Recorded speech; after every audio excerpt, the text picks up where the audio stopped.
Hi, this is Rail Editor Rich Sampson, and I'm here from in the DC offices, or DC studios here with Dave Mumma from All Aboard Wisconsin. He's in town visiting some folks on the Hill and was kind enough to stop by and talk to us about what All Aboard Wisconsin's doing and what's going on for passenger rail and transit throughout Wisconsin. So welcome, Dave. Thanks for being here. So tell us a little bit about All Aboard Wisconsin generally, how it got started, and what y'all are looking to do. All Aboard Wisconsin is a relatively new organization. We came out of a rail summit that was held back in 2011 among interested passenger rail groups in the state of Wisconsin and the Midwest after the by now infamous turnback of the $800 million for the Milwaukee to Madison passenger rail extension.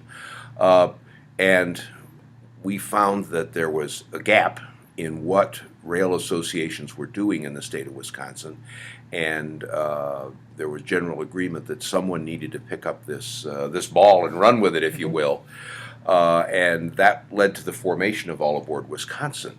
What we used as a model for our startup was the very successful efforts that were held in Michigan in the middle 2000s to get passenger rail service increased in that state. Mm-hmm. And we actually had the folks come over from Michigan and speak with us about that, show us how they had done things. And so once we got rolling with All Aboard Wisconsin, we've now held 5 passenger rail forums across the state. Right.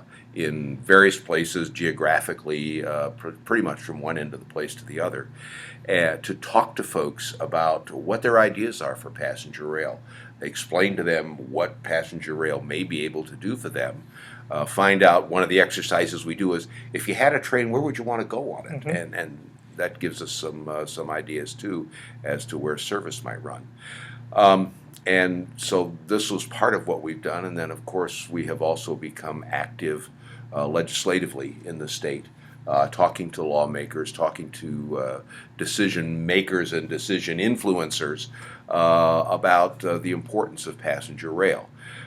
We realize fully well that this is nothing that's going to happen overnight, but like most things that are worth doing, you start the spade work early, Mm-hmm. and you continue forward with what you're doing, and that's what we're about right now. Yeah, and I think the challenge with a lot of passenger rail advocates is we see the potential, we see the excitement for a lot of these projects, and folks do it at the local level too. But it's very easy to get carried away thinking this is coming tomorrow, and it seems like you all have a realistic vision for how this all transpires. Yes, I would say so. Our board is composed of a lot of folks who have been involved with passenger rail advocacy, to some extent passenger rail operations over the years. And we've all done this long enough in various backgrounds that we know that you can't turn something around overnight.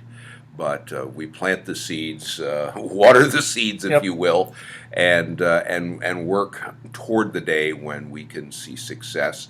And there are some things that are going on right now, and some possibilities anyway, that make us excited about what the future could bring for Wisconsin. Excellent. And you mentioned kind of planting those seeds and watering those seeds, and part of that is being involved in legislative processes. You mentioned.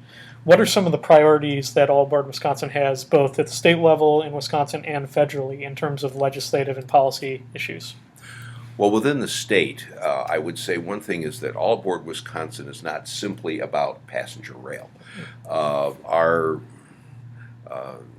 mission statement basically talks about connections between communities in Wisconsin, and realizing that those connections are not necessarily always going to be on a train. Exactly. Let's face it, the day of the local passenger train is pretty well gone. Yeah. But so you have to look at local transit. How do you get people to a station?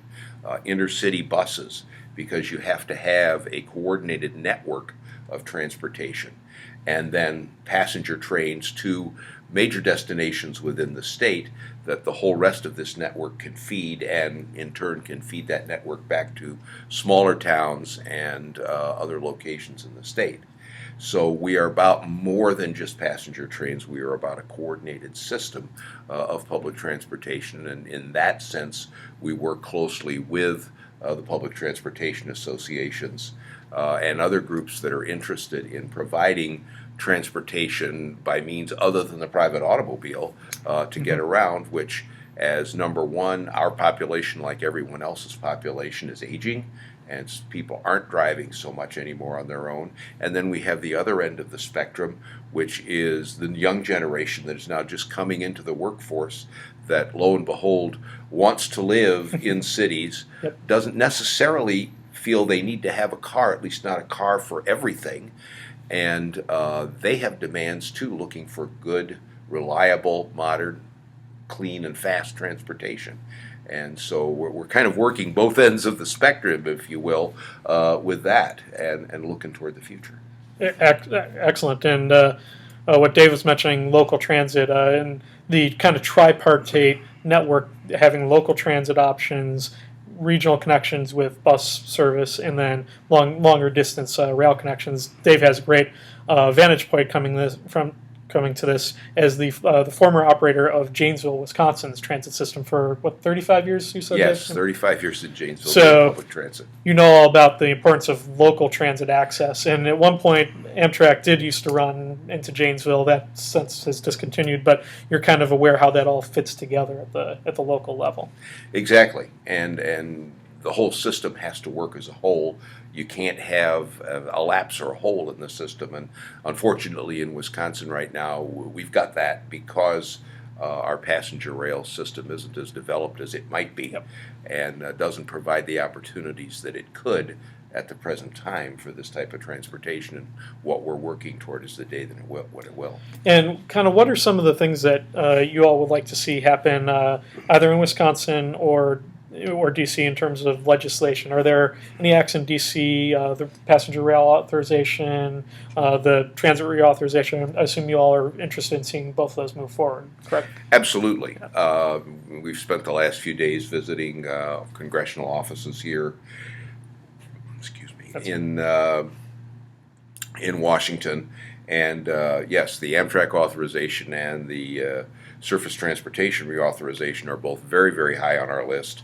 And the inability to move those pieces of legislation forward is very concerning to us, and to say nothing of frustrating, of course. Exactly. And we've talked to key people from the delegation from Wisconsin, the House Committee on Transportation and Infrastructure, where we have a member on that committee, and of course the Ways and Means Committee in the House, where we have the chair, Paul Ryan, yes. who is my congressman, who is chair of that committee. We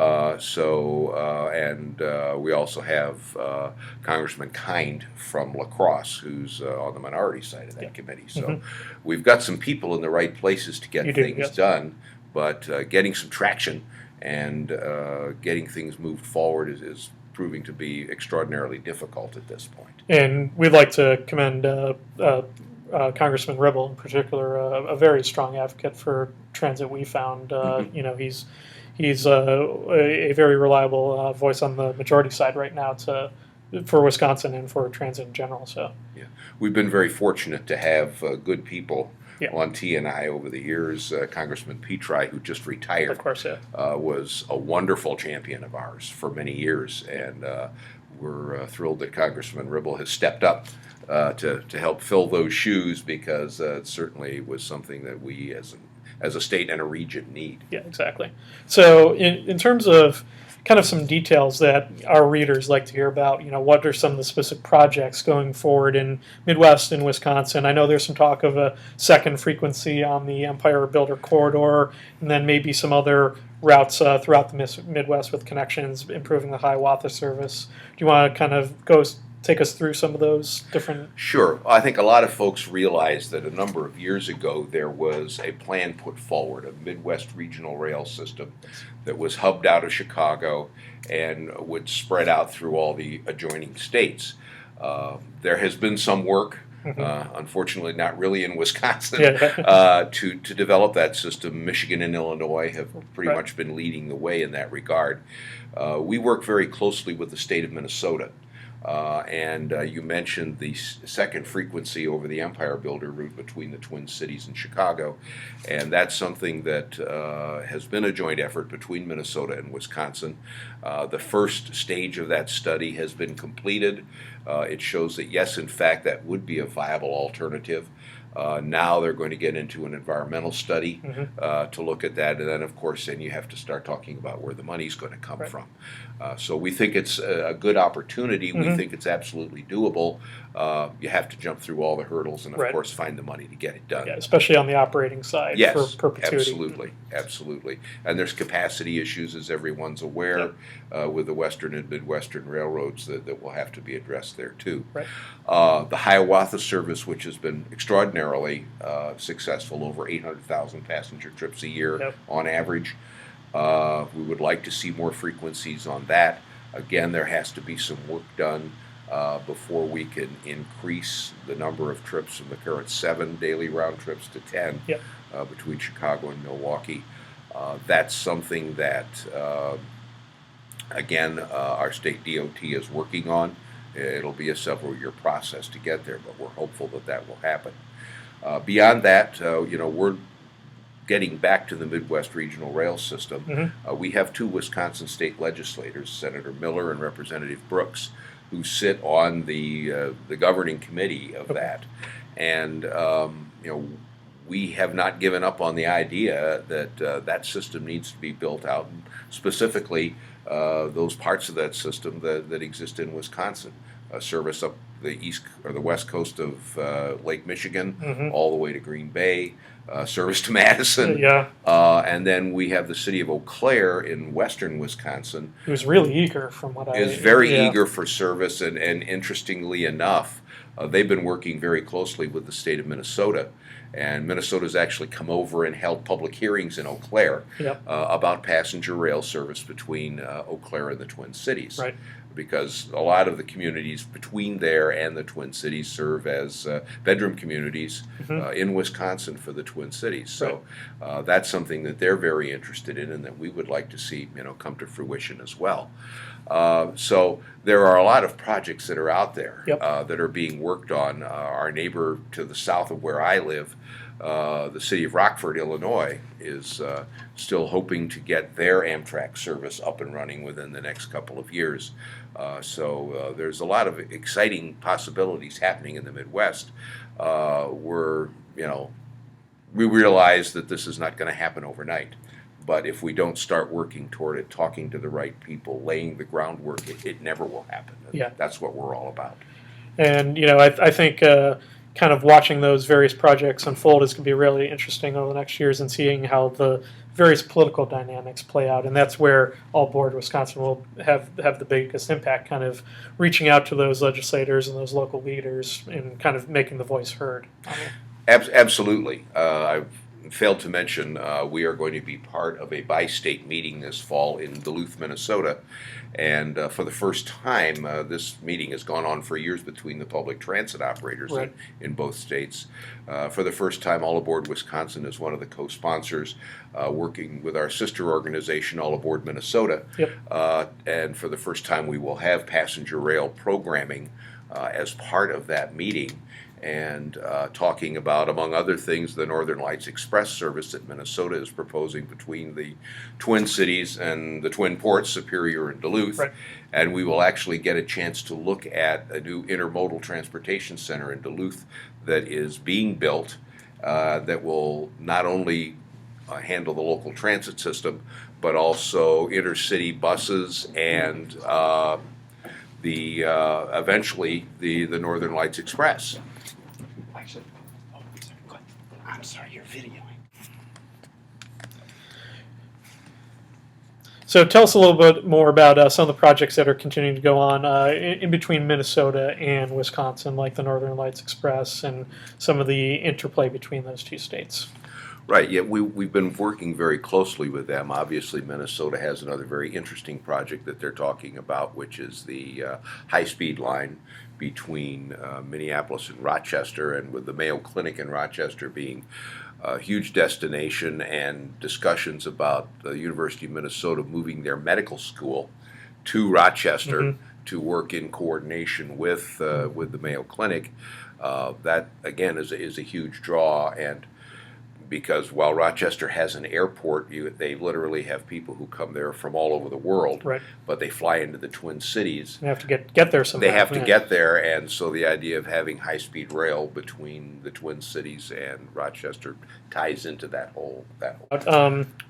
For other states in kind of similar situations as Wisconsin, where momentum has been tough to build, there's been some political obstacles. Tell us how you think states like Wisconsin and elsewhere can really build up some momentum at the local level, grassroots level, to make some improvements to our passenger rail and intercity transit network too. Well, I think, first of all, we all have to realize that this is nothing that's going to happen overnight. Every once in a while, there's a bolt out of the blue. But right. Stars line up perfectly. Yeah, that's generally just not going to happen. But I think it's a slow process. It's an educational process. It's also a process of going out and talking to people, spreading the word, and finding really the interest that's out there. And one of the things that's kind of jumped up and bit us, so to speak, in Wisconsin is the new generation, the people that are just coming out of school, who are going into the workforce, and who don't necessarily want to have to rely on a car.